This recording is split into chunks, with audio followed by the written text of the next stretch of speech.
Welcome to the Essential Libertarian. I'm your host, Kareem Mays, bringing you the best topics and discussions in libertarian thought and philosophy. Today, we have some awesome people on our panel. We have Christopher Darnell. He is not a libertarian podcast, so he's not a real libertarian, but he is in Tennessee. He is the regional coordinator, helping make it happen and make Tennessee more free, which is an awesome state. We have Max Henry, host of the awesome podcast, The Max Henry Show. You guys need to check that out. He has awesome discussions with people all over the political spectrum on economics, policy, and all stuff libertarian. And then we have Rich Leach, and he is the county chair in Tennessee, in Loudoun County, helping people out and making Tennessee more free as well. So, gentlemen, awesome to have you today. Let's get into the news. We had a lot of stuff happen since we recently talked. The one I'm following actually the most, this is probably because of We Are Change and Luke Radowski, so you can blame him, is Russia announces withdrawal of troops from the Ukraine border. So what happened is Putin, got annoyed with Biden. He called him a killer, bunch of stuff. Obviously, you saw that. Now, NATO was putting troops, obviously, on, from what I understand, the Ukrainian border. So was Russia. And it looked like, I don't know if you want to call it a world war, but something bad was going to happen. And then on Thursday, he announced the withdrawal of most troops that has amassed on the border. And it's easing a potential crisis, even as military threats against its former Soviet partner remain. And what he said is, I believe the objectives of the surprise check have been fully achieved. The troops have demonstrated to ensue the defense of the country, and Sergei Shoigu, who I'm probably pronouncing wrong, said during an announced trip to visit the front lines. According to a translation of his remarks, Russia has maintained that deployment of 120,000 troops, according to Ukraine's estimate. So Russia commanders say they'll begin planning the withdrawal by April 23rd and be completed by May 1st. But here's the question. There's a lot of speculation between people on the libertarian side, conservative side, even liberal. Is this going to be a calm before the storm? Will there still be tit for tat, like small little escalations and things here? Or is this a full de-escalation? So that's one thing I'm kind of wondering myself. So I will say this about Putin. He is a former KGB operative. And I would say 99% of all this is just mind games. He's testing the waters to see what he can get away with. Mm-hmm. And realistically, I think that's all it is. He is looking to just push the bounds and see what he can get away with. If he thinks he can get away with it and nobody will stop him, he will absolutely do it. But where NATO was willing to step up and kind of do something, if the UN were to step in and, put forces there in Ukraine, that's why I withdrew. But I would not be surprised if within a week or 2 weeks or a month or the year, troops are there again. Yeah. Well, the thing I would say is this. NATO, which I call the North Atlantic Terrorist Organization, they destroyed Libya. They've done actions in Syria and Serbia and places like that. My question is, we have no interest in Donbass, if I'm pronouncing that right, or Ukraine. We have no interest there. None whatsoever. Nobody wants to be there. I wish we wouldn't cause problems with Russia or Iran, like the former president, because then we could say, hey, even if we're kind of friendly with Russia and Iran, we isolate China and say, hey, China, you have no diplomatic ties. Well, maybe to North Korea, but whatever. We can even fix that. So that was kind of my perspective is I think it's a de-escalation and then they'll re-escalate. And what I would prefer we do is just convince people, hey, we don't need to be in NATO. Ron Paul was right. And we don't need to have troops outside the US. Yeah, Putin's a former KGB agent. Xi Jinping's not a good dude. The Iranian mullahs are crazy. But so is Saudi Arabia, and we're friends with them. So it's not that, Putin is a bad guy. It's just they're against our interest. They're against the empire. So we have to intimidate them. And the military industrial complex, I'm sure Raytheon needs to make some stocks and get their stocks high before the dollar collapses. Maybe they'll buy Dogecoin too. So, Hey, just maybe a little context. Can y'all hear me all right? yes, sir. Yeah. All right. Just a little context too. I don't know how many people know this, but there has been American troops in Ukraine as late as just last year. The Tennessee National Guard actually sent troops to Poland and Ukraine for a long deployment. Now, I don't think they called it a deployment. They had some different wording or something for it, but I knew some guys actually who went to Ukraine. And I know that one thing we need to be careful of is that, Scott Horton, I think, talks a lot about this, but he says that if you look at this from Putin's standpoint, this is every time NATO expands, that's an encroachment towards Russia. If you're him, regardless of all the other negative things that we know about him, he's got an obligation to do what he can to stop this NATO expansion towards Russia. The people there got to be looking at him like, hey, what are you doing? NATO's expanding our way, particularly after I think it was Bill Clinton who made a deal and said that they weren't going to do that anymore, and then and maybe George Bush got in there and said that was his deal, not mine, or something. But I mean, from his position, and I don't know, is Ukraine part of NATO? I don't believe they are, but they want to be. Yeah. So if that happens, I'd say NATO's deal is if any country hits another NATO country, it's considered an act of war against any other NATO country. Yeah. I know we're still expanding in the Balkans and some other places over there. So, and then the last thing I thought about was that I remember when they took the Crimean Peninsula in the beginning of that operation, Russia was saying the whole time, what are you talking about? We don't have any troops in there. And it was all these Russian special forces that weren't in uniform in there wreaking havoc, Mhm. And so, so I know it'd be interesting to watch, but they don't have that ability, I think, this time to jump us as quick or take us off guard as much. And I'd be curious to see. I think they're going to keep troops in there, but I'd be curious to see. I'd be real surprised if they did a full blown Ukrainian launch, unless Biden turns up. What do you say? Slips on a bullet in the shower? Is that what they say? Well, maybe he can't get up the steps next time, which will be great. I kind of wish he couldn't get up the steps to do his capital gains tax, which we'll talk about. But my question, honestly, is like Rich or regardless of what they do. Okay, there's Spetsnaz, if that's the correct pronunciation, in Crimea. Okay, there's some issues with Ukraine and Russia. I'm sure Russia wants Ukraine to because they're very homogenous. They probably want to be part of that, and I'm sure that NATO wants to have as many countries as possible. I honestly think we have no skin in the game. This is dangerous escalation. Even though, yeah, it looks like a de-escalation, Russia has the most nukes. We shouldn't be doing this at all. Like, we should just say, hey, NATO, and I'm even going further. Okay, fine. Trump said we're paying all their bills. We want paid back. I don't want paid back. We'll cut our losses. Just, hey, NATO, it's been fun. Have fun. We're out. And as far as I'm concerned, militarily, we are NATO, basically. A lot of these European countries have like one dude who's like hanging out like, hey, I'm in the German infantry. I haven't ran like a lap because America pays all our bills and America does everything. So getting out of NATO would be good because European countries could figure out a way to do hopefully centralized and eventually decentralized defense. We have no skin in the game. We have so many problems here, especially with COVID, hyperinflation. Half of the country is not talking to each other. Most people are having issues economically. There's a million things that are going wrong here, and I just look at this and be like, we don't need to do this. We don't need to cause problems with Russia or Iran.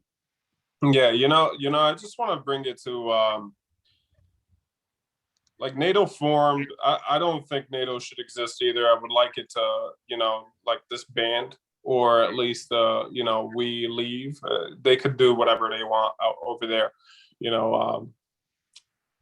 I think what we forget is NATO was a construct that came, a pact that came together because why? We were like worried about, what was it? Communism spreading into Europe, you know, and it was all the Eastern Bloc puppet states over there, and so it was like, okay, let's set this up. So what year was NATO formed? I'm not actually sure. 1949. Right. So it's obviously meant for it was to stop communism spread, right? Okay. So now we know that. So communism isn't there. I mean, we got a ton of socialists over there, and they're all closet communists over there. But in terms of like Stalinism and like, oh yeah, let's just starve the freaking country that is revolting against us or anything like that's not happening in the Ukraine. That's not happening, in Eastern Germany, etc. So there's no really need for it at this point, because Russians' expansion, it doesn't seem like they care to expand. And honestly, if they expand into the Ukraine, and let's not forget, Ukraine was going crazy for a while. I think Klitschko was in office. If you guys remember that, the parliament was beating the crap out of each other. That's something I think I don't want to be a part of. I don't want the U.S. Look, if the parliament can sit there eye to eye and get along, instead they're like throwing punches at each other, like physically hurting. Imagine Pelosi just goes over to Mitch McConnell, crosses the street and just like right hooks him. Like that's what was happening over there. There's no reason we should be over there. That's Russia's backyard. That's like Russia coming to Mexico and saying, listen, we're gonna have to figure out what you're doing over here with these immigrants, and we're gonna do it for you. And because Mexico is now our friend. Like, fuck them, fuck Mexico, fuck everybody. Let's get the hell out of there. That's all I'm gonna say. So, but now look, on the other side, you got Taiwan, you got Hong Kong, you got the whole Chinese expansion in the Southeast Asian Sea. Like that, I think, that people will starve. That you could make a case for humanitarianism or whatnot. I just can't make it on the Eastern Bloc. I don't see how it even relates to the problems of 1949. To be fair, I know maybe this is unpopular opinion. This is mine. I would say everything people have brought up, every foreign catastrophe people brought up, we should, back away from. And I'm even going to go say far, the Eastern Bloc is one. Let's let Taiwan, China, and Japan figure it out. And and obviously people say I'm biased to this, my origin. No. Like all the Trump supporters were like, oh, Jojo, if you get elected, Iran will, or if Joe Biden gets elected. Someone called Joe Jorgensen, left a very nasty message. And they were pro-Trump. And this annoyed me. They're like, Iran will run over Israel. Okay. All these places can figure out some way to work with their neighbors. America had problems before. We can figure it out. I mean, I think what it is that like all these all these pacts that we're in what is mainly to stop another global war, and in place we're just starting small wars where we just go and dominate the region and bomb the region like Yemen or something like that. Yeah. So it's like, listen, everybody take a break. We'll go broke for you. Okay, we'll do the war thing. You guys all chill out. We'll go fucking kill everybody, and then everything will be. You'll have democracy. So don't worry. So that's what's taking place. Because as soon as we move out, war's not going to just end. A lot of people think, oh, it's just going to. No, they're probably right. That Trumpster, Iran is definitely going to make a poll. I mean, maybe not. They've been a peaceful country for a long time, but Egypt would sure think like, what? Maybe we should go back to those days. And. And hey, who's to say Israel won't make the first attack? I don't know. They'll do what is it called? It's when you attack first. It's a preemptive strike. They got to do preemptive strikes and stuff. Like because we're there, it's like there's a power there. So the war doesn't happen, but we're the only ones like wasting money, killing people, and Americans get nothing for it. Like, soldiers. I mean, all we have is a bunch of like soldiers coming back all fucked up. You know, I mean, some of them have some skills, like they became lawyers and all, but what about all the grunts? Those guys are all fucked up, man. You know, you wake up every day thinking, driving down the road thinking you're gonna fucking explode, and then your boy just freaking died. You know, like, we don't need that. So no, we don't. So if Iran was going to invade Israel, they'd have done it under Obama, when basically Obama was saying, making excuses for Iran. Good Iran point. is just their entire. So the way these totalitarian regimes work is they have to present to their people that they have all this power and they have all this authority on the world stage. And so what they'll do is they'll say, "Hey, we'll challenge the biggest dog out there, the United States. We'll play with their puppet state," which would in a lot of arguments would be Israel in the Middle East, because Israel and the United States have had a long relationship, or a long, been a long time allies. So they'll say, "Hey, we're going to go blow up Israel," and Israel's like, "You've tried that before. We fought the 7-Day War. Y'all tried that, and we won." So Israel's going to take care of themselves. They've got the mandatory enlistment period for anybody who turns 18. So I don't think they're in much of a danger. I mean, they're buying a lot of our Gucci gear that we don't sell to a lot of our allies. We sell to them, which I don't mind. I mean, hell, if they want to buy, that's money for us. Sell to them. We give them the money to buy it from us. Yeah, that is the problem. But if they were to buy it without us giving them the money first, that makes sense. Right. But as far as the Russia thing, I don't know if any of y'all know about this, but Alexei Navalny, y'all know about him? I do, actually. Yeah. So the lead opposition for the election, he's been jailed, and there's a lot of uproar in Russia about it. Now, if you listen to the news, it's, they're saying that the opposition is like 2 to 10%. That's bullshit. If you look at underground channels and you talk to people who may be involved in a lot of this stuff directly, it's not that small. It's a lot larger than people claim it is. Now, it's not like 57% or 60%, but it is quite substantial enough to where, they've had riots, and they've had a lot of going on. And so that may contribute to why Putin pulled out, because he may be understanding that there may be something greater coming.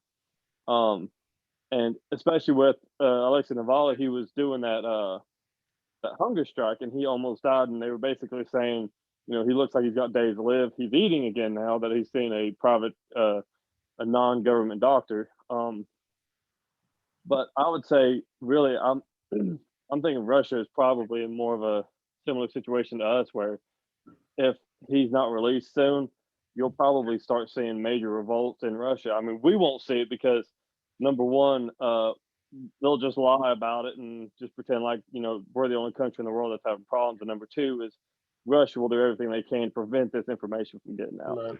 And oh, sorry, Chris.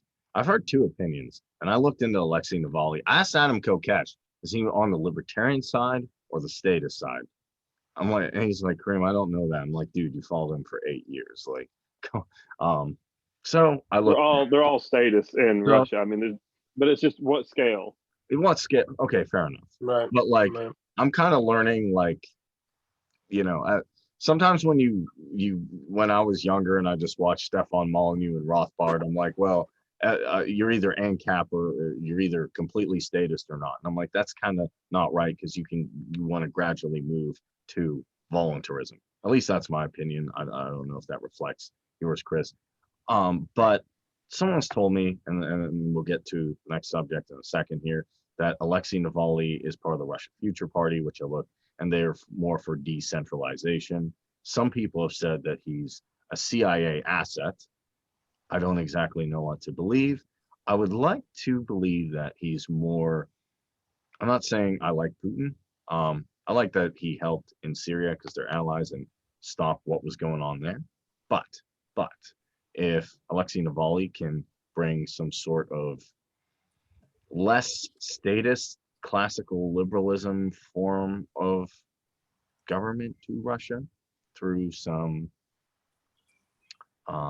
moderate decentralization, I wouldn't be opposed to that. I don't fucking care what happens in Russia. I don't. Okay, let Russia fucking do Russia. Yeah. Okay, listen, we're 4 Americans right here. Fuck Russia, Ukraine, and all that shit. Okay, whoever's running for president, don't come over here. That's all I care about. Fair enough. All right. Yeah, and that really does, that what Max was just saying really does stand for an argument as to why we shouldn't directly be involved, because number one, this should be a European issue. This shouldn't be a U.S. issue. Yes, Ukraine's an ally. Yes, there are a lot of U.S. allies in An ally? Oh, an ally in what? In what? What are they gonna sell us? Potatoes? Yeah. Radiation? They're nobodies, bro. Like the country itself started to say, Ukraine, I know I have Ukrainian friends, okay? The state itself is in shambles. It's been in shambles, okay? It's a buffer zone. That's all it is. And it's always going to be this buffer zone as long as we're involved there, that's for sure. And maybe it'll become a military zone if we leave, right? All of a sudden, we're going to see a bunch of Ukrainians dying. And then what? Are we going to be like, oh, well, maybe we should go back in there? Because, you got Jacko. They'll be like, we should go there. You got, that guy, the Navy SEAL. He could always build a case as where we should be and to save the people. But, like, what are we really doing out there? I don't know. Yeah. I don't care. But yeah, so it's not our fight, though. I mean, we should not be involved in it. I mean, we can say, I think, being pro individual rights even as just a nation, saying like, hey, we don't approve of this, but that's all we got, maybe talking. I think diplomatic communication should be the extent of it. Great. You want guns? You want guns? We'll sell you some guns. That's about it. That's about it. I mean, you need food? We'll sell you some food. Okay, you could send Bitcoin direct to my wallet, and I'll ship something to you. Besides that, I got nothing to talk about. All right. I'll tell you one thing we can do is, the founders talked about entangling alliances. When I think about this mess we got going on right now, that's what it is. These alliances are so tangled up that it's like right before World War I, where all these alliances had everybody so messed that when the Kaiser died, and there was nobody to manage all that crap. People were fighting. There were countries fighting other countries who didn't even have a beef, but they had to because some other fight that was going on. And I think if we could get Murray Rothbard's message from Anatomy of the State around and let it remind everybody, or maybe teach them if that's what we need to do, that we are not the state. And it's the state that has the beefs with each other. I don't know whether Ukraine's a friend or an ally, but I can tell you right now, I got no friends there. And I got no beef with anybody there. So I sure don't I sure don't know why we need to send 19-year-old kids to go over there and get their legs blown off. That's it. Or why they ought to get their 19-year-old kids' legs blown off over some beef between a bunch of, tyrants, deep state actors, whatever you want to call them. They're the ones with the beefs, maybe they ought to fight it out.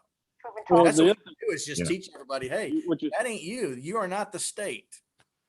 What you're seeing too is you're not seeing rich kids who are the ones on the front lines. George Bush was a pilot, but how many nations have we been to war with in the last 60 years where there's a high threat of shooting down a jet? Or you look at Joe Biden's kids. You're not crack. Yeah, I smoke Parmesan. Yeah, you're not. I smoke some cheese right now. But you're not seeing, a lot of wealthy families throwing their kids in the military. You see a lot of these poor kids who don't have any other future who are like, well, if they are rich, if they are rich, they're well protected in the military. They have connections, and they're never going to be the guy on the front line who like we were saying, that their legs aren't getting blown off. You know what I mean? Like they're fine. They're going to be the officer telling that kid, hey, go get your legs blown off. So. They're the ones that end up being JAG lawyers or doctors or whatever. I think Chris is making a class warfare case. He's going a little class warfare on us. Well, speaking of warfare. It is true, though. Yeah, no, I agree. But speaking of that, let's go domestic. Because that was the only foreign policy thing that really caught my eye. The rest of the other stuff with Syria and Israel, I think, is interesting.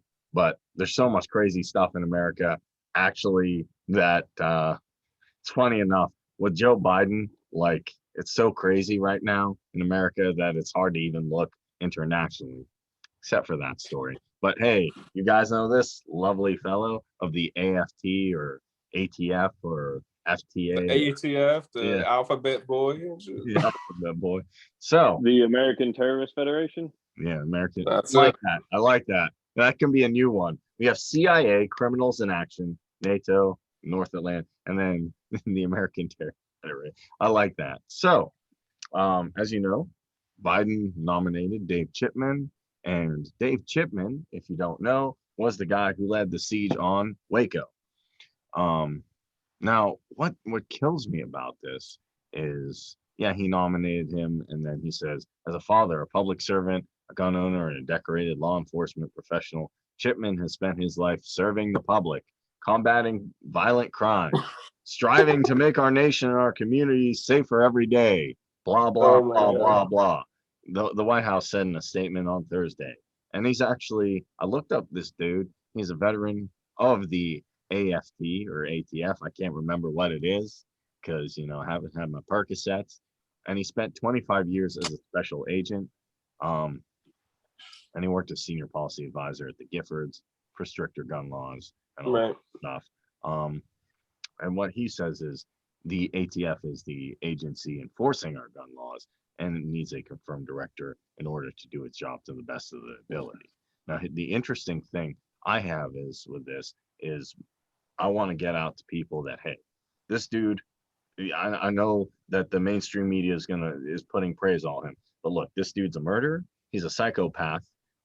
He blew up stuff. All this stuff about him being dedicated father, law enforcement, gun owner, all this stuff is BS. As far as I'm concerned, Americans need to know about the truth about this guy. They need to know the truth about most people, that all this pizzazz and stuff doesn't mean anything. It's like George Bush saying, hey, I was so annoyed at the Capitol riots. Dude, shut up.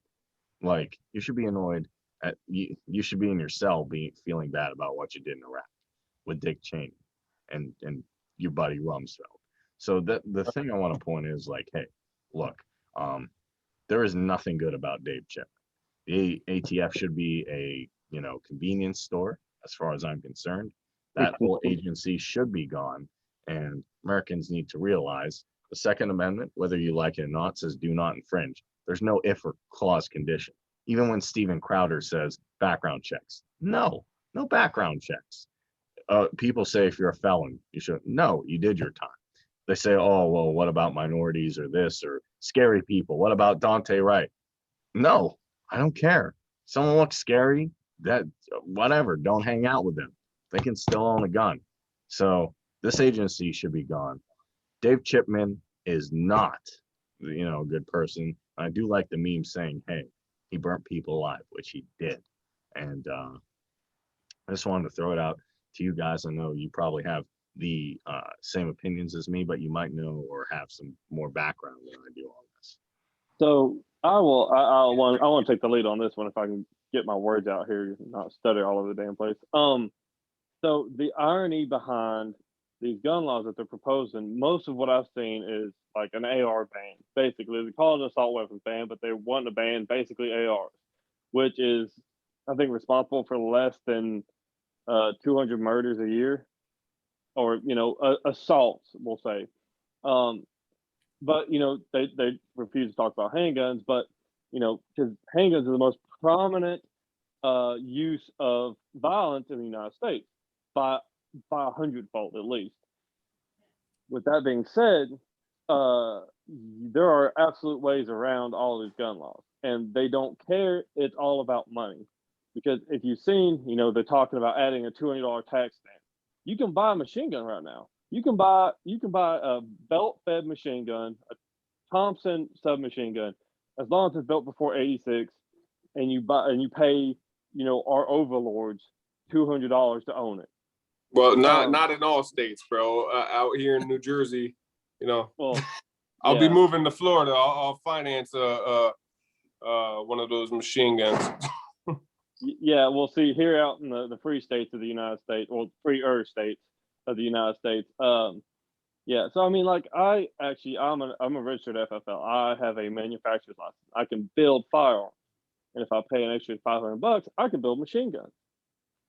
That's really all it is a money thing. They don't give a shit whether you have it.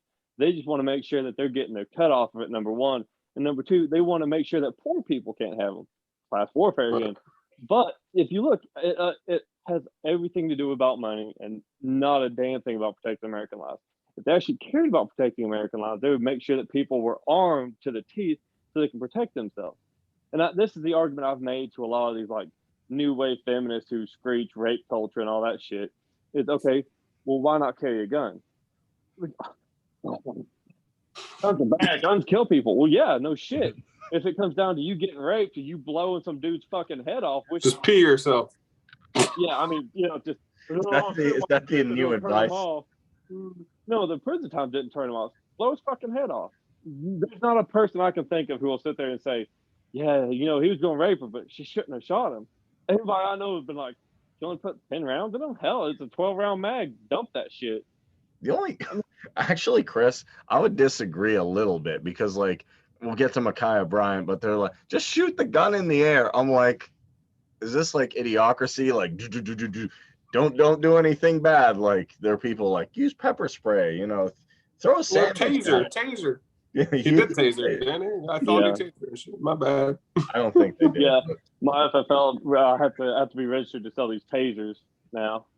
No way. This magazine. Oh, okay. It's a joke. You got me. Yeah. Glock sells a whole bunch of these tasers. What do you think, Rich? I don't know. I mean, you guys are pretty much nailing it. I think I haven't really thought about the way Chris did about just being for the money. I think a big part of it is also just all the political capital that they get by being on one side or the other of the issue. Because I mean, I think most people agree they're not going to disarm us if they, the economics of it says that if you make it expensive enough to get the whatever you want, that the black market will form and we'll get it that way. I mean, the market always wins in the end. So I hadn't really thought about the money side of it so much, but I've definitely thought about the political power. That's one of those subjects that they throw it out there all the time. It ramps up everybody sending money to their favorite political party. It ramps up sending money to the NRA. It ramps up sending money to, whatever these anti-gun organizations are. So yeah, there's a lot of money going on there too. But mostly to me, it's just political power. They keep us so divided. I mean, people, that's one of the things about being, an advocate of a free society like we are too. And one of the things I'm learning right now is, man, we hang around each other so much, all these different ways that we talk all this lingo and we know what we mean. And we just assume everybody else knows. And you hear these fools talk about, a 30 magazine clip and a ghost gun that shoots magic clips of bullets you don't got to reload, or whatever the hell they're talking about. But the truth is, most people don't have any idea, and they see that scary gun and they just know it runs around shooting people on automatic by itself.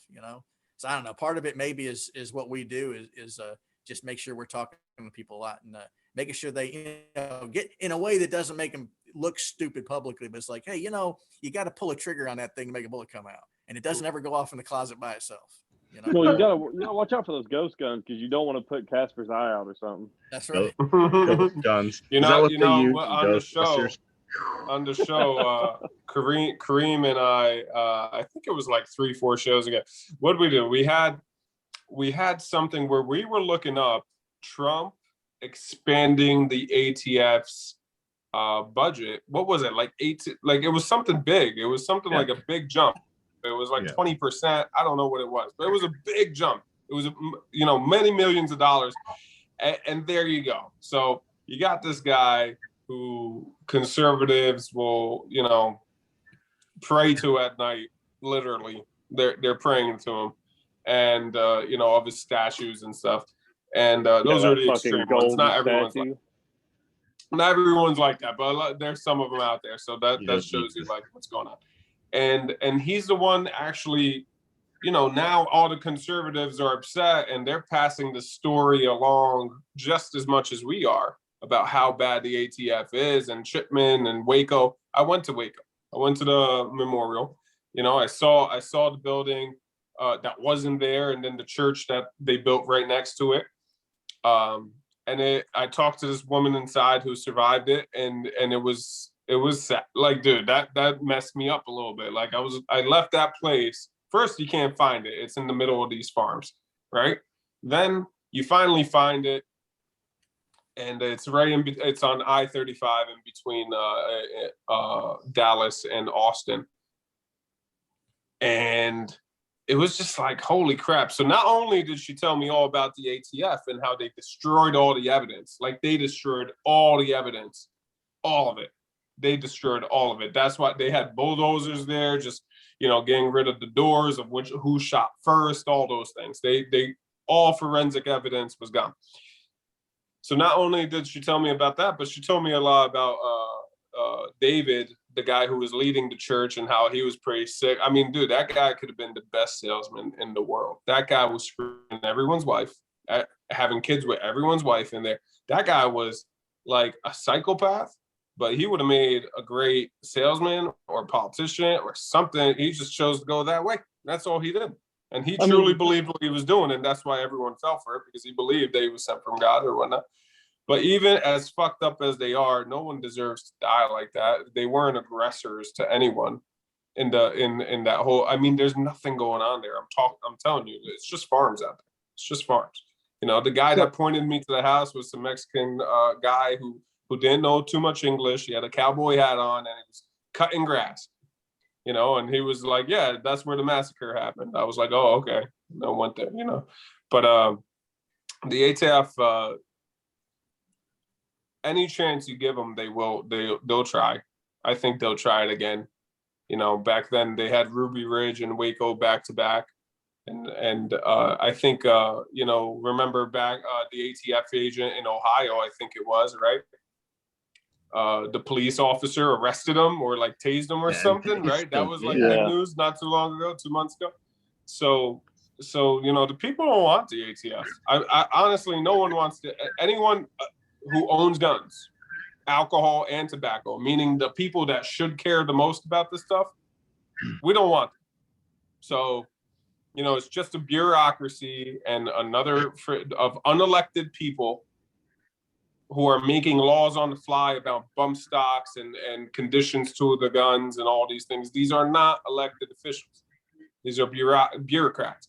So we, you know, and this goes for all bureaucracies. They shouldn't be making laws. They shouldn't be making regulations. They're not Congress, but Congress sold that right to these agencies, bureaucracies, I should say, you know, and that's where we're having most of our issues, because you can't hold the politician accountable anymore. You can't fire this person. You can't vote these people out. So that's a big problem. The big argument a lot of people make is, well, Waco should have happened because David Koresh was fucking kids. I said, yeah, okay. I mean, I've seen arguments that says he hasn't. I've seen a lot of evidence that he has. I can see it happening because it's a very cultish thing, and it's one of those things where that's a prime situation for someone like him to be able to do that. I mean, he's talking people into letting him being. He was the only one in that house supposed to be having sex, and he was fucking everybody else's wives. I don't see it being a far step from him, you know. No, he was from the person that was in there. Yeah, like he was getting as young as, like, you know, 14, early 15, like 14, 15, yeah. So so my argument is, okay, why did everybody else have to dive in? You know, they knew there was plenty of times where they could have apprehended him outside of the home. And he even opened that door, and they pulled him back in, and they could have easily have just said, you know what, we'll wait, we'll grab him in town, because he went to that damn bar and played music all the time. You can't tell me that they couldn't have grabbed him then.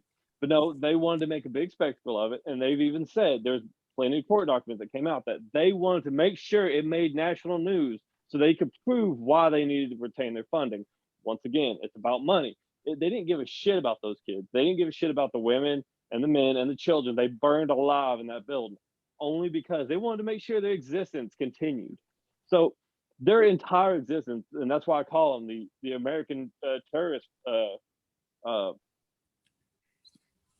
Federation. Federation, that's the word I use. Yeah, the American Terrorist Federation.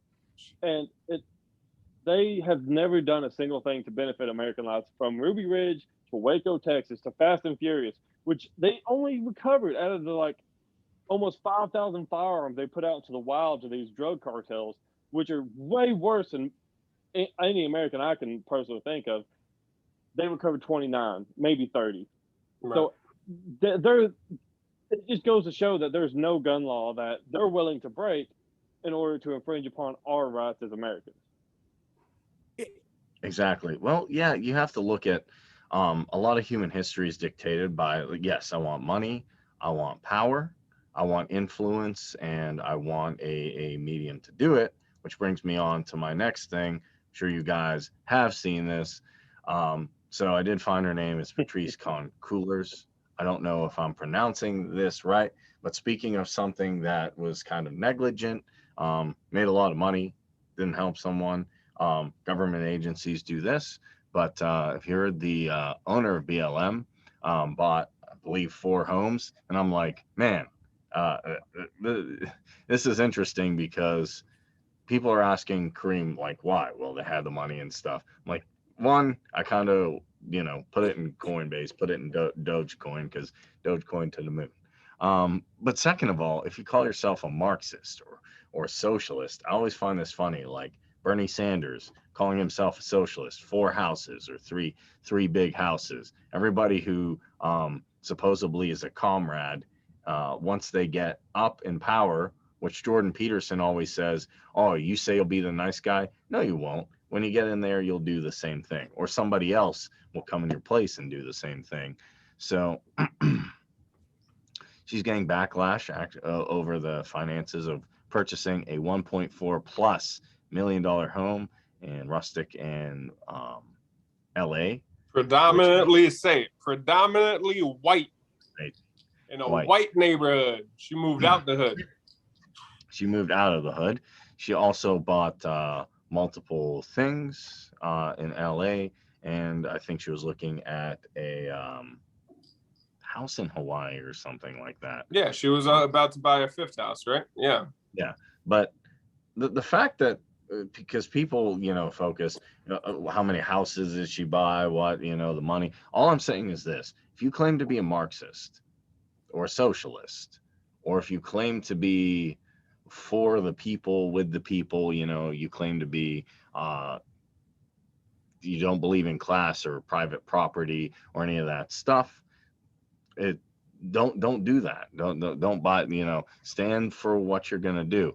And as far as I can say, it's interesting to see here, because why curlers might have chosen to buy the Canyon raised a lot of questions. Someone who claims to, love BLM and all this stuff, I think it's strange that, she's not living in, like you said, the hood or a predominantly place that needs her help or could use her help. And some accused her of actually cashing out on BLM since day one. And one of them is Breonna Taylor's mom, which is not in this article, but you can find that on the internet. And I think a couple members of George Floyd's family. Just to give you an idea. Yeah, like basically the victims of who they pretend to be protecting or standing up for are the ones coming out, like Breonna Taylor's mom, saying, I don't know you. You're a fraud. You come to our funeral, you come to these events in memorial of my daughter. You claim to be here for the family. I never met you in my life. You don't even know I'm the mom. So, like, who cares that she bought 4 houses? Good for her. Honestly, good for her, bro, because I want 4 houses too. Okay? I want 4 houses too. But don't go saying I'm a Marxist. I don't believe in private possessions and property. And, it's abusive to have such capital and all these things. And then you hoard it all for yourself. Marxists always forget it's in human nature to be greedy. Marx said that. Yet you think humans are going to freaking just like stop being greedy? It's in our nature. It's about survival. It's about advancing in life. And it's about making sure your offspring are the ones that are better off, because that's your unit. That's your commune. That's it. Okay. Aside from your family and maybe a few loved ones that are your friends and stuff, there is no one else. You can't just take care of, I don't care about no one in Ukraine. You see what I'm saying? Yeah. So it's the same thing. Yeah. It's the same thing. It's like, we're not going to be this world communist state and just suddenly forget about I'm an animal and I need to ensure my offspring are surviving. That's instinctively built in us. We're not getting around it until we're like androids or whatever that happens. And also socialism doesn't scale. Just want to end up with that. Yeah. Well, I mean, the funny thing I find about all this is, yeah, okay, have 4 houses, but 2 things. One, because you can see these are, I saw the houses are ridiculous if you look at them They're nice. in Atlanta. I mean, these are not just like, hey, I got a house I was having. It's not little windows, like, it's not what Yeah. they say, So, and mind you, they're not even all that big. It's just where she's buying them, they're super inflated in price, so. so But what do you think, Rich? Rich, what do you think? Let Rich tell me what he thinks about this. So this is trained Marxist. This is something that's been striking me just here. Really, I'm really been focusing on a little more here lately, and that is, let's think about this for a minute. I mean, Marxism has been cranking out regimes for what, 100 years or so, right? And there has never yet been a time where these regimes are created that the guys running the show didn't live in a palace. And after 100 years, we're still walking around with this outrage. Like, we're so surprised that the Marxists out there are buying 4 or 5 houses. Because it hasn't been tried before. It hasn't been tried before, Rich. It has never been really tried before. That's right. So I don't know. I'm starting to think, and at least we're getting to a point now where I don't know if it's good or bad. I think it's gonna be bad for a while, then maybe good after that. But somebody said this. They call it, we're in like a post-truth society right now, where it's like the veil's down now, and nobody's even pretending.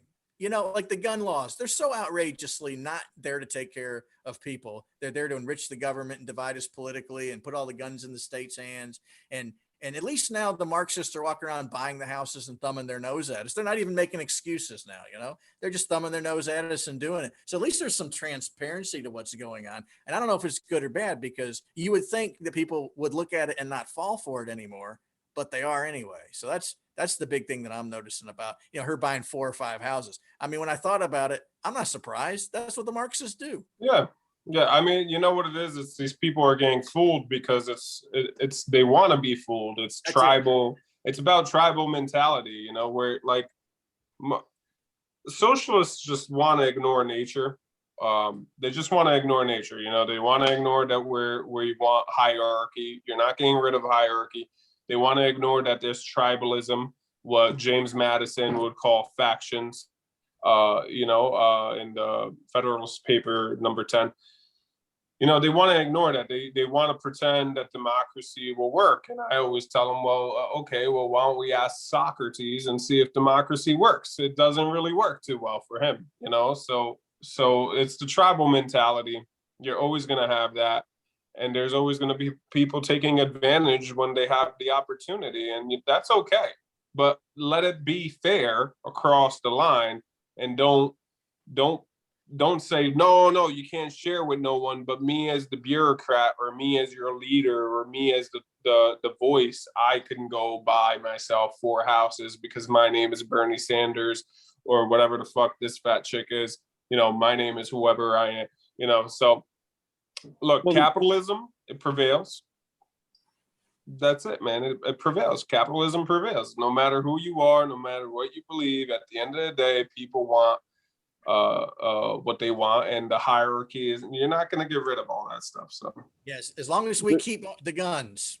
Otherwise, we're dealing with North Korea with all those rights we can't use. You know what I mean? You're right. The market win in the end, but we got to be able to defend ourselves, though. One way. The great fallacy about like socialism and Marxism and communism is that it's always someone who has more than me is evil. If you remember Bernie Sanders about 10 years ago, it was the millionaires, they're bad people. And then he became a millionaire, and then now it's the billionaires. He becomes a billionaire. Oh, it's the super billionaires. It's the Elon Musk and the 2 people who were richer than me. They're the bad people. It's a sliding goalpost. The goalpost will always slide as long as there's someone more wealthy than him. You will never hear an honest communist or Marxist or socialist who says, I'll make too much money, I'm gonna give back to the community. If she wanted to actually show that she gave a shit about Black lives, that $1.4 million would renovate a lot of fucking homes. It would do a lot of good in these communities, who may be struggling. Build fucking brand new businesses or help expand businesses, Black businesses, give loans, like just give loans, like start a business where you give loans at a discounted rate, lower than any bank will give them, just for Black people, like, because that's what you're for. Like do Yeah. something like that. No, let me buy a 4th motherfucking house. Yeah, What I mean, the- honestly, I don't see the need for 4 houses. Personally, I'm not saying you shouldn't be allowed to buy it. I want 100 houses. I mean, that's But fine. I ain't gonna lie. What are you gonna do with Yeah, it? I mean, I can barely Keep it keep every the day. one I have together and clean and all that shit. I don't want to fucking do 5 of them. My wife sure as hell doesn't want 5 of them. But it comes down to, if you look, even in China is, I would say the pinnacle of communism. But they've changed their standards. They've opened up their market and started being more capitalist because they understood, well, this communism shit economically doesn't work. It doesn't scale. It just doesn't scale. Like you can't make money on communism, and therefore, if you start out poor like China did, people starve. You take away the markets, people starve. You take away private industry, private gain. Like you take out the meritocracy, the incentive to go do something great. If you take all that out, people starve. People have less. Technology takes a big pause, unless it's like super amounts of money are put into it and you just want the recognition because you're just like some, one of these geeky guys that wants to build a rocket. Like, okay, bro, good for you. So it happens here and there, but it's like on a great mass scale, people will starve and regress economically. And so, yes, you're right. China did actually have to open up its markets to some degree, but it seems like they're running the best crony capitalist state in the world. Well, With communist the United States Well, has a we're pretty better good. capitalist society. We're just not communist. We Yeah. we heavily subsidize markets and regulate to favor markets, and you'll see that shit day in, day out. But the thing about China is they're socially communist. They're not economically so much communist anymore. So they're like, we're communist, but you can buy what you want to, as long as we. You can't buy the anyone land, should be allowed right? to buy You could buy the business. I think you could buy the building. You just can't buy the land. Exactly. Yeah, that's what I was saying. It's like Yeah. as long as they say that you are allowed to, like, it's not state-owned items so much. Like, there's different companies that make stuff that will compete and all that, but the government still says you can't buy this, you can't buy that. We'll allow you to buy this, maybe with certain conditions. You can do this, you can't do that. I mean, the one thing that blows my ever fucking loving mind is these same people that are, and they're 100% pro-abortion. They said any reason you can have an abortion, that's fine. You want to do that, that's fine. That's your business. Talk about women's rights and all this shit. Okay, but under which communist regime do you think that women have all this authority? Because if you look in China, baby girls, like newborn girls, are killed and thrown out because they're not seen as worth having that one child for. They've just repealed a lot of that. I think they've rolled a lot of that back. But if you look over the last 30 years when they had that policy, the China one-child policy, parents would actually suffocate or kill or hide or do something with a newborn girl because they've seen boys as more of a long-term investment, because these males would then grow up, get jobs, and take care of them as they got older. Girls, not so much, because it was looked down upon these females getting jobs and all that. Well, they can't get the same economic job. Like they couldn't get advance themselves in a career at the same pace that the men could. So they got rid of them. Yeah. And plus they were trying to keep population down. So they figured, let's take out the vaginas and keep the penises, the little 2-inch penises and shit. Well, on that note, speaking of where we can help businesses, where could she donate, guys? I could think of one place where she could donate, and speaking of China and businesses and corporate states, here's an interesting one I saw. So I'm not going to talk about the trial. People like to argue logistics on Facebook all day. I say, hey guys, I don't know who shot first. I don't know about Minneapolis policing. I'm not an expert on like what a cop or a private security guy should do in every situation. And I'm not going to be, because like I'm too busy like my good friend Max, looking at crypto charts and saying what to invest in. But I find it interesting. One place she could invest, one place that businesses need help. Um, Actually, out of every place in America, Minneapolis isn't taking down its plywood just after the verdict. And I have two thoughts on this. One is the left is screwing things up. Maxine Waters, be more confrontational. Well, geez, you're already destroying public property and private property and everything else. What supersedes this? And people are saying even after they got everything they wanted, well, we're still not happy, which I knew they were going to do. You can't ever make these guys happy. They're going to say, okay, we got all the convictions we want, got everything we wanted, but even though all that, downtown still remains boarded up, and a juror, former Minneapolis police officer Chauvin, was guilty of murdering George Floyd. And we can discuss that, later if anybody has any thoughts on that. Maybe, you have different. I didn't watch the trial. Yeah. Store windows along the retail district remain thoroughly covered with plywood, finding that the entrance to a few stores that remain open is challenging. Streets Wednesday are generally empty. Fencing surrounded some government buildings, which I don't care about. There are still National Guardsmen in camouflage, clustered in groups of 4 or 5, trying to keep warm in 40-degree temperatures. And still that cold out there? Wow. Yeah, it is cold. Yeah, I've seen some of their winters. Sean Mankey, if I'm saying that right, so National Guard, said troops will be leaving soon, and they're going to get them out of the Twin Cities. And some businesses say they plan to keep safety precautions for several months. And the funeral for Dante Wright, he was killed. Didn't know. She accidentally said she had a taser and she shot him. I've heard multiple things about this too. And the anniversary of Mr. Floyd's murder is next month. And 3 of the officers who were charged with aiding it, scheduled for later this summer.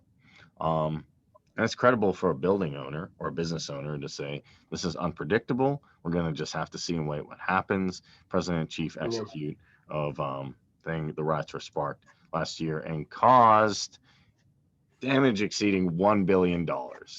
So wow. But that's what you said. You said this is where she should invest. That would be like the dumbest investment ever. You know what I mean? Like, because you can't invest in people that don't respect private property. You just can't. You can't invest there. Like they're not for capital attainment. They're for the destruction of capital, so everyone's equal. Yeah. So let me give you, and then here. So everything I just said, I'm sure you guys knew. So let me give my solutions to this if I can, because this is the big thing. Everybody's, libertarians are fighting libertarians, conservatives are piping. They're not liberal. Don't call those liberals. Libertarians, man. Liberals are arguing with me. So here's what I said. At first I said, I see 2 problems. Let me clarify my position. I'm not pro-cop. I'm not pro-BLM. I'm not pro-Hegelian dialectic and you choose your team and you go fight. I say this. This is a bunch of issues. And I say, and qualified immunity. Yes. And civil asset forfeiture. And a lot of these militarized programs for the police where they can just buy MRAPs and grenade launchers and all that. I'm fine with that. But I don't think it's just the police. Now, I would prefer maybe they privatize it like threat management in Detroit, or at least give them the same training and that would help a lot of things. But these communities, I see problems in the Minneapolis area where she could invest is get Jordan Peterson or somebody to say, hey, you guys have no purpose. When people have no purpose, they end up doing just dumb stuff like this. And also, it wouldn't hurt in these communities, as far as I'm concerned, to start helping build the family structure, allow more Second Amendment rights so they can have guns.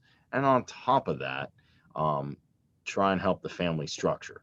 And that will help the people in these local communities. That will fix the problems largely with policing. Whether you do the public route of doing that long list of what Amash said you can do, or you can privatize them. I'm not against private police. I don't think they're bad. Threat management in Detroit proved that to me, but maybe I'm wrong. So that's kind of my recipe. and she can actually help. She could pay Jordan Peterson to give these kids a talk, because I think they need one. So that's Well, she doesn't want Jordan Peterson talking to them. She wants them to be angry, so they'll give her money, and she can buy that 17 million house, and she can continue preaching on this bullshit. I think she should run for Congress. I mean, as well as she's doing, lying to people, taking their money, and then buying fucking these $1 million houses. I mean, she's right up there with the best of them, to be honest with you. But I mean, if you look at, I don't think you should invest in communities that don't want help. But there's plenty of communities that do want help. You know, I can throw a dart at a map, and I can pick you a community where it's predominantly black, and there's plenty of people there that want help. You know, they may want to start a business. They may have great ideas on a business they want to start. But as Max said, you know, maybe offer a 0% loan, you know, with no interest. If you really are wanting to do some volunteer work, do that, you know, make sure that they're paying it back, and, you know, give them that responsibility. But, you know, offer it at a 0% interest, or hell, do like a 0.09%, you know, or, I mean, just beat the bank. Just beat the bank that won't give them a loan. Like if a bank's telling them, you know, 5% or whatever, like just beat that. Like, okay, 2%. Like just give them a low interest loan, and make sure it's towards something that's, you know, not like a slush fund for freaking garbage, you know, where like for cans of soup, or like bricks and 2x4s that, you know, like to riot. But make sure it's like to build the community, like build a fucking bridge where there needs to be a bridge. You know, there's a lot of places in this United States, well-developed states, that we still need infrastructure, and you know, like some of these states don't collect enough to build the bridges and all that, or they waste it. So like give it to stuff like that. But you know, she's not gonna do any of that, man. Okay, They want to talk Let about me clarify and like my position on that. She's not going to do any of that. What I was more suggesting is, like, we should do that. We should do that, but I'm trying to think in my head as a libertarian, if I had Elon Musk, or if I had Bezos, or even less money, Larry, just chick money. Yeah. Okay, let's say I have, like, you know, millions of dollars, and the family's good, everything's good, and I'm looking at Minneapolis, and someone says, please fix it. I have a vested interest in you fixing this. You seem to do that Murray Rothbard, and you talk about praxeology, Kareem. Fix it. And I'm thinking, okay, in my mind, because maybe it's like a puzzle, it's like a mental and economic and social Rubik's Cube, how would I fix Minneapolis? And I said, well, there's two problems. Yes, there's a policing problem. Yes, there's a problem in minority communities based on the welfare state. And how do I fix that? Or some people said, Kareem, Minneapolis is doomed. Let the cops all walk away and let it burn, and there's nothing you can do, because they voted largely blue. And I've looked at those two perspectives, and I've weighed them, and I have different thoughts. Because not everybody voted blue, but they do support a lot of these anti-Second Amendment stuff. They're not fighting for their rights. But then there are people who are stuck in the mix who are probably like, dear God, help me. I didn't want any of this. I voted for JoJo or Cheeto Jesus or Howie Hawkins, and I don't want to be caught in the crossfire. Sorry if that's a weird thought. Yeah, so I will say, if I was worth $1 billion, like I woke up tomorrow and Jeff Bezos like, here, have $1 billion. I will probably, like, honestly, in my honest opinion, the only community I'm building is mine, around me. That may be selfish, but, you know, the community around me is the community that I'm involved in every day. You know, they can see what is being done. If they need something, they can talk to me. You know, it's not like somebody's lobbying for money, you know, 3 or 4 states over, that I have no idea where this money's going to. These are people, I understand what needs to be done here. For example, so we've got this gentleman who, his name is Pal Barger. He owns this local chain, Pal's. He, back in the day, was buddies with the guy who made McDonald's what it is. They had a lot of ideas. So I shouldn't say they were buddies, but they had talked, they'd been to a few conferences together and had similar ideas. Pal Barger, by a lot of standards, was a very ruthless son of a bitch. And he was very, like, I don't want to say he was cruel, but he was a very straight to the point guy. However, he has don't, you know, when he was alive, he donated a lot of money to, you know, community projects. He pays the structure that he built is he's got all these restaurants, and he was paying, you know, basically high school kids, you know, 10, 12, 13, $14 an hour before it was a thing most places, before anybody ever talked about a $15 minimum wage. You know, offered, you know, money for college and stuff like that, giving back to the community that was giving him this wealth. And so I think it's more important to take care of the community that you're in than to just say, oh, well, this community says they need this amount of money. I'll just throw the money out there and somebody can figure it out. Because I guarantee you what's going to happen is that somebody's going to pocket 9% of it, 10% of it might buy somebody a car, and you can go kiss ass. If you're wanting to do somebody else's community, go to that like that picture there. But if you're going to build up somebody else's community, be in that community. You can stay there temporarily, make sure the money's going to where it needs to go. But I don't like this idea of just throwing money out somewhere. Yeah. No, I don't like throwing money. Actually, what I would say is if you change policy, you change two predominant policies, I bet you could fix Minneapolis, and that is to make cops either have competition or have some kind of accountability if they screw up in a free market system. Make law enforcement or security, whatever, free market or more free market or purely free market. And then end the welfare state and allow more Second Amendments that, like, say, hey, people need to have guns. And I bet you if Ilhan Omar advocated for that, she could fix Minneapolis. She won't. I'm just saying theoretically. I don't like. What does Rich think about it? Because Rich, you were sheriff. You said, yeah. What's that? You served on the floor. What'd you do? You were a sheriff. No. So what's your thoughts on this? So where I'm at is I don't know. I was thinking about it a minute ago. We're talking about, you know, okay, so we got a high risk investment opportunity, right? Super high risk, these neighborhoods that we're worried about, right? And then we're talking about how the right thing to do is to have a real low interest rate on the investment. I mean, you need a high interest rate on a high risk investment, you know? So I don't know how that's supposed to attract any kind of money, really.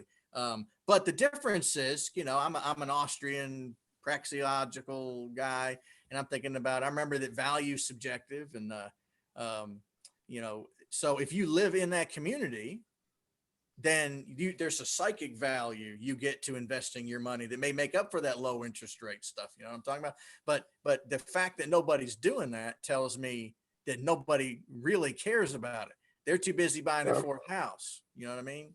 So, and I think Kareem was nailing, you know, hitting some of the, you know, what are the problems in these areas? I mean, he's right. You know, there's family structure problem. Ending the welfare state's a big deal. You know, that's another thing you'd be competing against. Who wants to invest?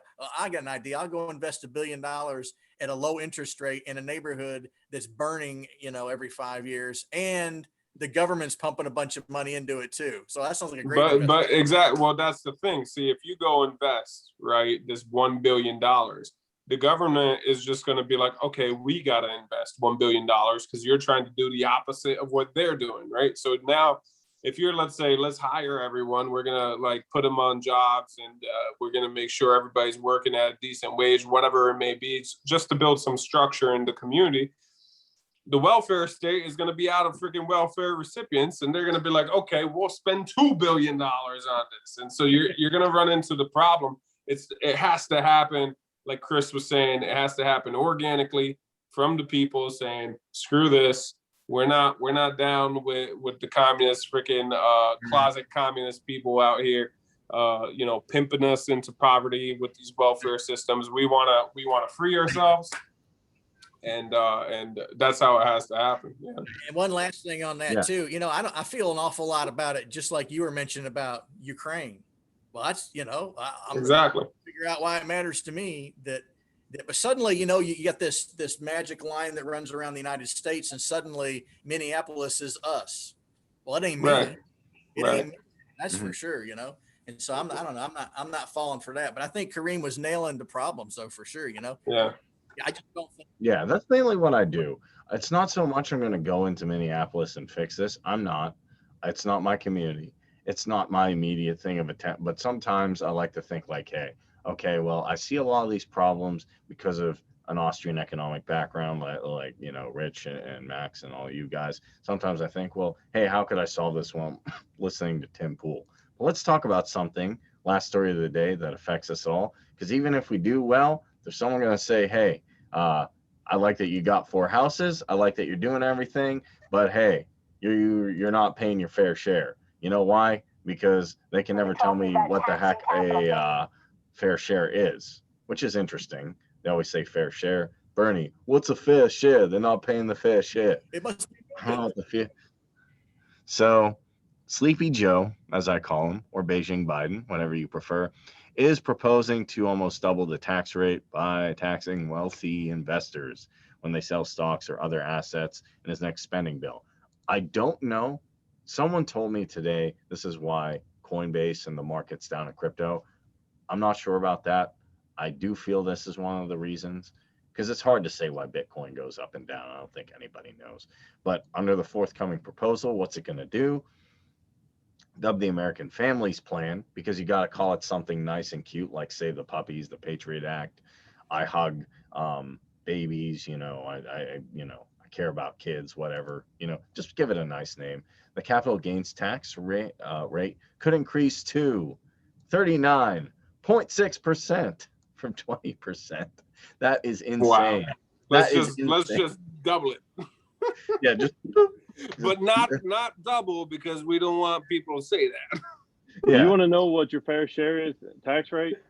0. Bro. 0. That's So, it, man. What's he saying? Americans who are earning more than $1 million, a source, blah, blah, blah, told Fox Business. Couples with an existing Medicare surcharge federal tax for the wealthy could climb as high as 43.4%, bringing the levy on returns and fun. So,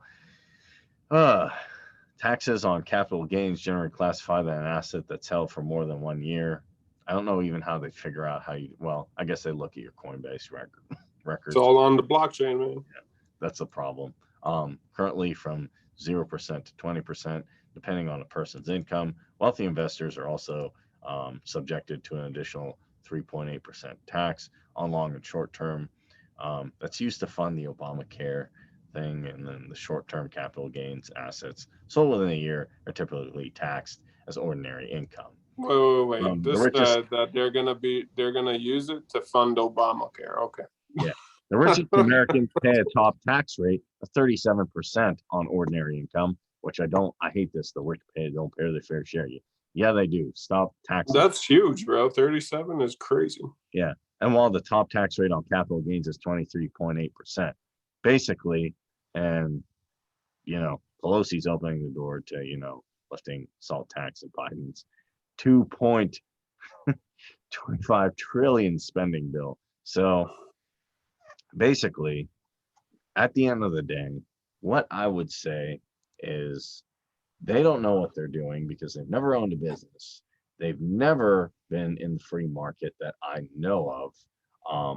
And they don't really understand anything. They just want to feel altruistic, or they want to, you know, take more money for their pet project or whatever it is. I don't pretend. That's what it is, yeah. Yeah, I don't pretend to know exactly their intentions, whether they're nefarious or they're trying to be good people. But I honestly think this caused a problem in the crypto world. This is going to cause a problem for the poorest Americans, not the richest Americans. And people need to understand that him saying, people always think that, oh, when they raise taxes, it's going to help me. It ain't going to help you. They ain't going to give money to you. They're going to give money to Raytheon, Boeing, all these things, and say, hey, let's start it with Syria. Let's start it with Russia. Let's start it with, you know, that's what they're going to subsidize their friends and their pet projects and black budgets. And they're slush funds. They're slush funds, dude. Like the gender studies in Nepal and all those things. That's what they're going to fund. Yeah. And there's one thing I disagree with people are doing in the free market. Don't sell your crypto. Hold your crypto. HODL. Because here's the thing. If you sell your crypto, they keep doing these bills. Supply and demand is not super, super complicated. when it comes to just its basic thing. If No, there's but dollars you know what happened. yeah, You know what happened, Kareem. people What got happened was what happened was this: that they put out a 39.6%, 43%, whatever it was, tax on everybody that's over $1 million, right? That's making it. So all the whales who owned all the majority of crypto was like, "Fuck this shit, boop! Check out right now." You know, so guys who don't own so much money in crypto stayed, like they, or they just moved it around so they didn't suffer the dip. But that's all that happened, I really think it's just that's what happened. what whales have I don't to think do. a lot of people know. But here's my question. And I'll levy a challenge to you, Max. I'm a whale, but I realize the dollar is on its last leg.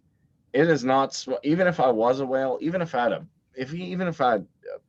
$1 billion in crypto, I wouldn't sell, because I don't think they can take capital gains until you sell. You can shift it from wallet to wallet to wallet. That's what a lot of people did. And so what happens is, if I just move, let's say I move $1 million worth of Bitcoin into Tether, or I move it into Monero, or wherever I move it to, Doge, right? Wherever I move it to, well, there you see a dip anyway, right? So I don't think people are actually taking their money out altogether, unless they really believe this is going to pass, and they're just like checking out, and they're like, okay, before this happens, I'm out. Go ahead. One thing you'll see pop up too is you'll start seeing these black market crypto sites. People check out, they'll go to this guy and say, "Hey, I want to sell mine." They'll say, "Okay, I'll buy it from you." And then somebody will turn around and say, "Hey, I want to buy some crypto, but I don't want to have to be registered." "Okay, I'll sell it to you." That's going to be the easiest way to do it by far. Yep. And you'll hear these politicians harp on this fucking bullshit about, "Oh, well, crypto can be used to fund terrorism and drugs and shit." I'm like, yeah, but when's the last time you rolled up a Bitcoin and snorted coke with it? I mean, what is it? 5 out of 6 US dollars in circulation, everything from $1 bill up to $100 has trace amounts of cocaine on it. As far as I know, any crypto I've ever bought, I've never seen anybody snort coke with a fucking crypto. Well, not just that. It's obviously the banks are the ones, washing the money for the cartels, and they get caught with it. And it's not like we're trying to shut them down or tax them more or anything like that. In fact, we're subsidizing, okay, to do all this shit. So the dollar is invested way more into the drug on both sides of the spectrum. The DEA, the laws, and the bureaucracies, right, and the cartels themselves, and the banks that wash their money. So the dollar is really the one that's doing all that drug trade. It's not Bitcoin by far. And Bitcoin, again, you could trace Bitcoin, you can't trace too well cash, right? Like, okay. And I'm for I'm pro cash society. I am pro cash society. I don't want everything to go completely electronic, just because now they're going to just find out everything you're doing. So I like when I go to the toll, couple bucks, and I keep riding, and sure, they got my plates, but it's not my own crypto bank account or wallet that they're tracing. Well, I would say if we go cash, it has to be backed by gold, like it used to be. It can't be this new bullshit. Well, I mean, they killed George Floyd because he used a fake 20. But yet the government's able to spend, print off $2 trillion at a time, but that's okay. He's a counterfeit user, but the government, they can use fake money and pay people off, and it's perfectly fine. That's economics. I mean, dude, when that was all happening and they died, like, I was kind of stricken by him dying. I was like, wow, that's really fucked up. But in my mind, it was like he died over a $20 fake bill. Like, that is insane. Like, I was like just as upset over that.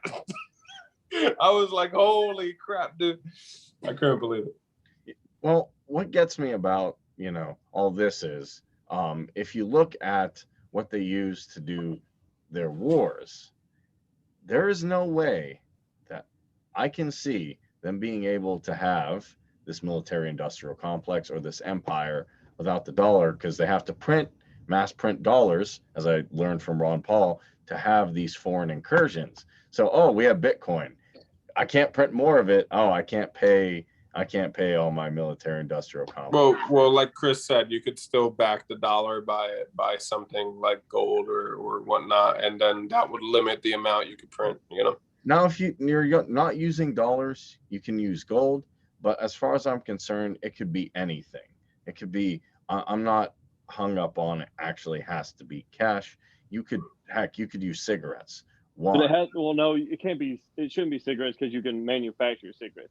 It has to be something that can't be manipulated. So like if we were to say we want to back the dollar based upon Bitcoin, we'll say it's the 26 million coins that will ever be 21. 21 million coins can ever be in circulation due to the way that the blockchain is structured and the way that you can only decipher so many coins out of the block. So with that being said, if we want to do a cryptocurrency, that's fine. We can have physical cash that is backed by that crypto, but you can't just print money off and expect nothing bad to happen. If they did Dogecoin, it would be just as bad as the dollar. In fact, worse, just because you could freaking print as much as you want, bro. You don't even know we don't know if they're printing Doge as we speak, like if they're like, you know what I mean?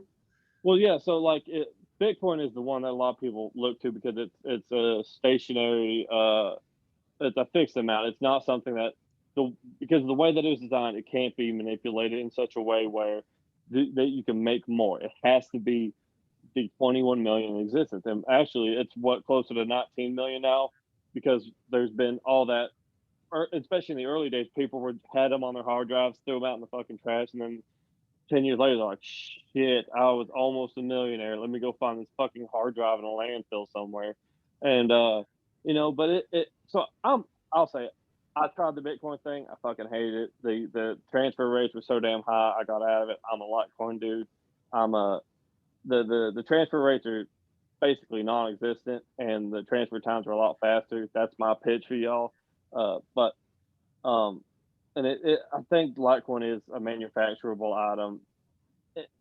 It's not that big of a deal because you're not seeing people manufacture tons and tons of Bitcoin. Actually, no, I think Litecoin is it is a blockchain style. I don't think you can manufacture. I'll have to double check. I'll have to go back to the white pages on. I've read up on so damn many. Yeah, I think Litecoin is a true coin. It's not a token, which is a fiat currency, right? So I think I know because I have some, but actually mine. Okay. I think you know what? I think Rich is like super Bitcoin rich right now. He's probably sitting on probably sitting on 15 Bitcoins. We don't even know. Did you know Rich is Satoshi Nakamoto? Hi, Satoshi. Yeah, really. Funny story, but I remember when it was $22 a coin, sitting on a bus, and there was this guy in front of me, a guy that I worked with, and I was telling him about this amazing thing that's coming, and at the time I didn't even care about the money side of it. The blockchain is what blew me away. The power of the blockchain, how that could change things, And I was promoting it to him. I was talking about this Bitcoin thing is going to be, amazing and all that. But I sure wasn't going to waste $22 on one of those stupid things, Oh my God, I kick myself sometimes right now. But we all do. We all do. Yeah. But when it was funny talking a minute ago about gold, using metal or paper certificates that lined up with it and all that kind of stuff. But the cool thing is, like just about everything, if we just let competing currencies, let anybody with a great idea do whatever he wants to do. And if we get off this kick that the government needs to create money for us, which is what most people think, man, it'll bubble right up to what it needs to be. And right now I think it's gold and silver. I think that's still the foundation of this stuff.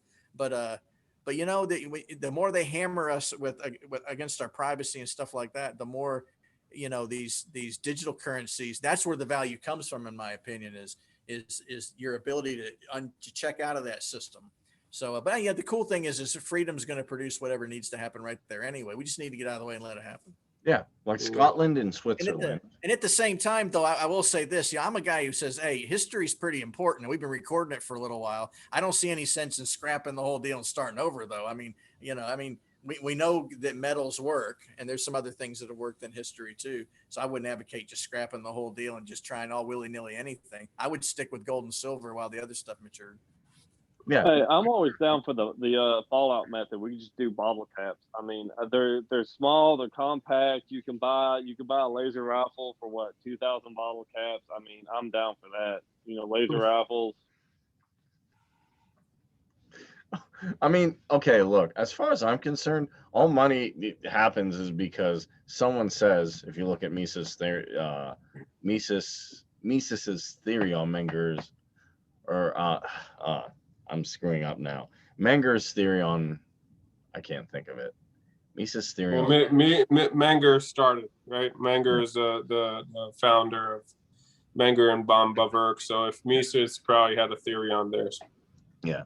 So basically, he calls it a quintessential praxeological tool. But really, what it comes down to is it just a means for exchange because barter becomes sometimes too cumbersome. I think that's really what it comes down to. So as far as I'm concerned, I'm not actually worried if it's bottle caps, if it's gold, if it is dollars that is backed by something that's tangible. What all I want it to be is not, I do not want a central institution, as you guys are saying, to be able to mass produce it, to manipulate it, and then to in turn manipulate the interest rates and then hook up their buddies who Wall Street, the military industrial complex, and stuff like that. I personally like a coin called Cardano. That's where I'm going most of my thing in ADA. And I think ADA is actually going to crush everything because it doesn't have the high gas prices of Ethereum. And it's more, I think Charles, for what he's worth, will advance it more than Bitcoin. So I'm more ADA heavy. But guys, this was an awesome discussion. You know, well, hold on. I do want to mention one thing about the blockchain because this is something like that was interesting me a little bit. Like because of blockchain, you could trace all transaction history, right? Yes. So now you could now what does that do for central planning is quite amazing if you think about it for a second, because the problem with socialism, and this may be like, I'm thinking that this is like their end game. Okay, the technocrats and all these guys who are socialists, postmodernist guys. I think what they're really trying to do, and let's say okay, the government, you guys know as well as I, the dollar's going to fall, and they're just going to say, okay, we're replacing it with this, and it's going to run on the blockchain, and they're going to be able to better centrally plan things than they were before. Okay, they're still going to kill the meritocracy and all those other things, but central planning is probably going to work way better than it ever has, because now you can see all transaction histories in almost real time, or at least faster than it takes to make a phone call, or and like analyze everything. So they're going to be able to do that. Then if you figure, they make a computer that could some type of artificial intelligence, perhaps, that could compute all these things, all transactions that are happening on large scales, like in a country or continent, even bigger. I mean, that's where I think the end game is when it comes to the socialist dream, because they might be able to scale socialism a little better than what we have now, which is human error. So you would need two things. You would need to use the blockchain, and you would need to use a computer system that would be able to read it all as fast as possible, faster than humans can. And maybe at that point, I'm giving hope to the libertarian left out there, and I hate you all, but I'm going to give you guys hope that that's probably where it has to go if you guys want anything to succeed.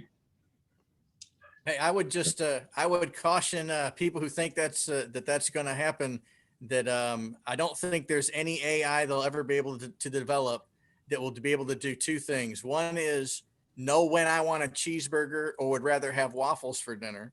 And the other one is anticipate the earthquake that disrupts all the logistics. Yeah. That'll be the two things I'd be worried about. Yeah, well, to your first point, one thing I forgot to mention is all you got to really do is start putting freaking chips in people's brains over here, okay, which manage what you want or at least have indicators as to what you want. Like if your blood sugar is running high, you're likely to watch buy this movie. I'm telling you, man, this field, the more you go into robotics, the more networked you are, and the easier it is for the central system to work. I'll bet it'll be easier for it to pump my sugar or my blood full of whatever kind of sugar they want. So I think I want the waffle. Oh my I God. bet they'll be There better. you go. You guys are joking about this, but actually I did see on We Are Change and other things, the Pentagon was saying, hey, we have a microchip. We'll just put it in there to regulate COVID symptoms. And I'm like, Yeah. oh God, like, Yeah. I'm telling you, that's Not to exactly give- where all this is going. not to give Mr. I'm fighting the globalists, credit, but like, okay, that's kind of creepy. Alex Jones is crazy until 5 to 7 right. years pass, and then he's on point. It's like, what the fuck? Like, dude, are you like hanging out? Honestly, I'm like, are you hanging out with these guys and hearing this crazy stuff? But yeah, so we talked about a lot of really good stuff. What's going on in foreign policy with Russia, which to me is the hottest thing. Going over all the stuff with the ATF, why that needs to be gone out of existence, the issues with the BLM movement and a lot of these Marxists who really just want to get power and money, and then looking at how that's affecting Minneapolis, how that's affecting regular everyday Americans, and then on top of all this, the capital gains tax. So there's quite a lot of challenges to liberty. I think we can work through it. And thank you guys for watching. This is Kareem Mays and Max Henry with Essential Libertarians. We had two awesome guests here from the Law of Libertarian podcast. You're shaking your head. Chris, I'm not awesome. You're not a libertarian, bro. You are not libertarian. There's no such thing as a real libertarian. If you want to know why, just follow the podcast. It's not a real libertarian. I'm gonna plug my own shit because I'm selfish like that.